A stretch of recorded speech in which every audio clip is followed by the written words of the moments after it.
I've been woodworking for about a year now. I started watching YouTube videos on it just because it was mesmerizing. It was a little bit frustrating at first.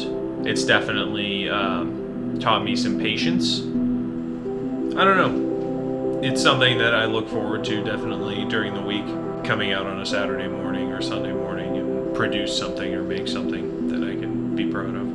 My dad and my father-in-law have both lost bits of their thumbs to woodworking, but I still have all my fingers for now.